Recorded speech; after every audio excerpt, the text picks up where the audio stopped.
Assalamu alaikum everyone. Today I will be talking to Colani on the topic of how to overcome procrastination.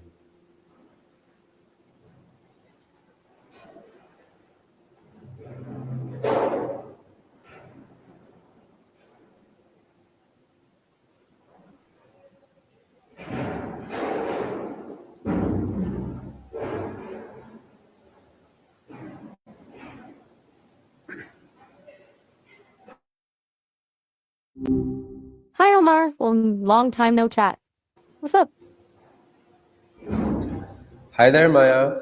I would like to discuss why people procrastinate and how we can overcome it with simple and effective strategies. We are live. Please greet the viewers, and I will ask you the questions, and I want you to answer them in detail. Hey, everyone. Glad to be here. All right, bring on the questions. I'm ready to dive into procrastination. Let's get into it. What's the first thing you're curious about? Okay, just answer the questions. Don't question me back. Gotcha. So, what's the simplest way to define procrastination? What does procrastination mean to you?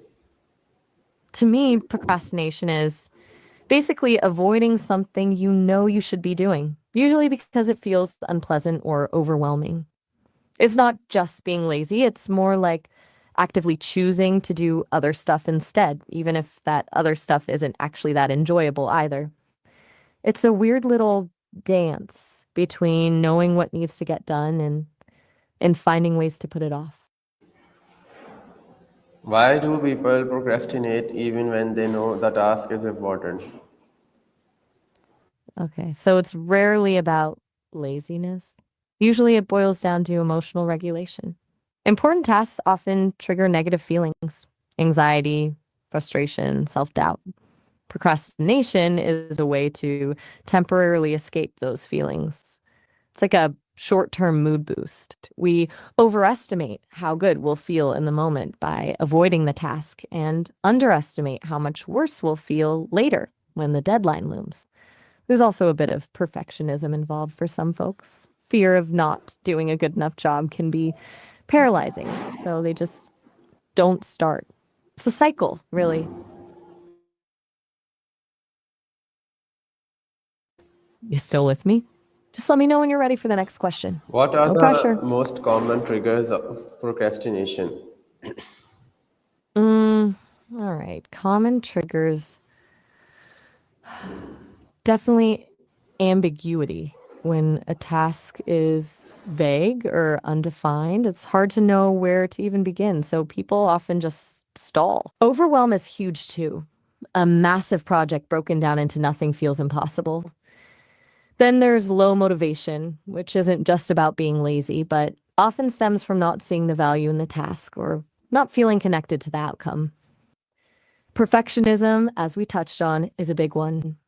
And honestly, just boredom. If something is incredibly dull, it's easy to find something else to occupy your time. Finally, fear of failure or even fear of success can be surprisingly powerful triggers. Okay. Everything all right, Omar? How does procrastination affect productivity? It's a pretty brutal cycle, honestly. Procrastination obviously leads to decreased productivity in the short term, right? But it's more than just getting less done. The stress and anxiety caused by putting things off actually impairs cognitive function. You're less focused, less creative, and it takes more mental energy to get started once you finally do tackle the task.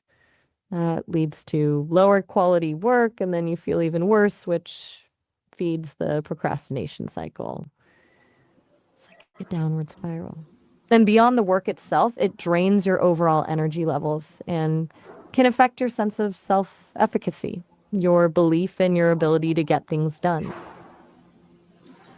Is procrastination a habit or a mindset? That's a good question. It's both, honestly. It often starts as a coping mechanism, a way to deal with uncomfortable feelings. So it has a strong mindset component. But over time, if you repeatedly choose to avoid tasks, it absolutely becomes a deeply ingrained habit. Your brain starts to associate certain tasks with negative emotions and automatically steers you away from them. Becomes a learned response. So breaking it requires addressing both the underlying mindset, the emotional triggers, and consciously breaking the habitual patterns of avoidance. It's not easy, but it's definitely possible to rewire your brain. Can perfectionism cause procrastination? And how does fear contribute to procrastination? Absolutely. Perfectionism and procrastination are often two sides of the same coin. When you set impossibly high standards for yourself, the task becomes intimidating. You're so afraid of not meeting those standards that you avoid starting altogether. It's easier to do nothing than to risk imperfection. As for fear, it's huge. It's not just fear of failure, though, that's a big part of it. It can be fear of success, believing you don't deserve it, or worrying about the changes it might bring. It can be fear of judgment, of what others will think. It can even be fear of being overwhelmed by the task once you start. Fear creates anxiety, and anxiety fuels the urge to avoid. Avoidance becomes a temporary relief, reinforcing the cycle. It's all about trying to protect yourself from potential negative emotional experiences.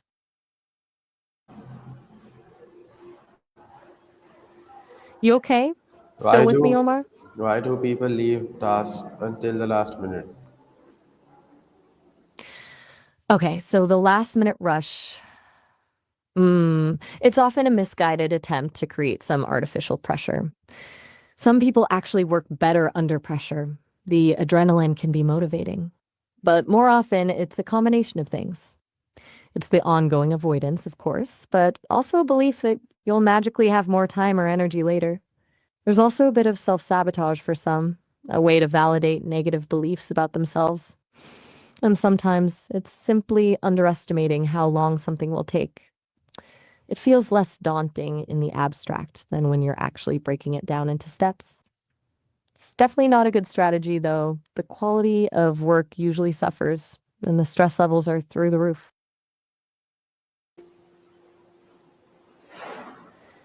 Just let me How, know when you want me to keep going, all right? how does procrastination Sorry, did you have a question? how does procrastination impact mental health? Ah, gotcha. The transcription cut you off there. Okay. Procrastination's impact on mental health is significant. Beyond the immediate stress of looming deadlines, chronic procrastination is linked to higher levels of anxiety, depression, and even feelings of shame and guilt. It can erode your self esteem and create a sense of helplessness. It can also interfere with sleep, relationships, and overall life satisfaction. It's not just about not getting things done, it's about the emotional toll it takes. Basically, it creates a negative feedback loop where avoiding tasks makes you feel worse, and feeling worse makes you more likely to procrastinate. It can be a real drain on your mental well being. You still there, Omar? Can procrastination be reduced by better planning?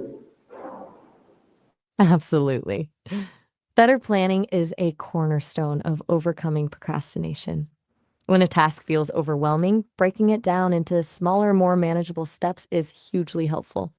It makes the task feel less daunting and gives you a series of small wins as you complete each step. Creating a realistic schedule and sticking to it as much as possible provides structure and accountability. Prioritizing tasks, using tools like to-do lists, and setting clear deadlines can also make a big difference. The key is to move from vague intentions to concrete actions. It's about making the task less scary and more approachable. Just waiting on you to continue, Omar. Let me know when you're ready for the next question. What role does discipline play in overcoming procrastination? Discipline is important, but it's not about sheer willpower. Trying to force yourself to work when you're feeling overwhelmed or unmotivated often backfires. It's more about building consistent habits and routines. Small, consistent actions over time are far more effective than sporadic bursts of intense effort. That means scheduling dedicated work time, minimizing distractions, and creating a supportive environment. Discipline is about showing up even when you don't feel like it, knowing that even small progress is still progress. It's less about rigid self control and more about gentle, consistent self direction. Still with me, Omar? Everything okay on your end? How can someone create urgency without stress? That's a really insightful question.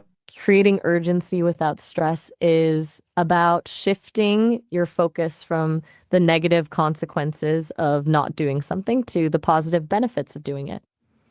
Instead of thinking, I'll be in trouble if I don't finish this, try focusing on, I'll feel great when this is done, or this will move me closer to my goals. You can also use techniques like artificial deadlines, setting self imposed deadlines that are slightly earlier than the actual deadline.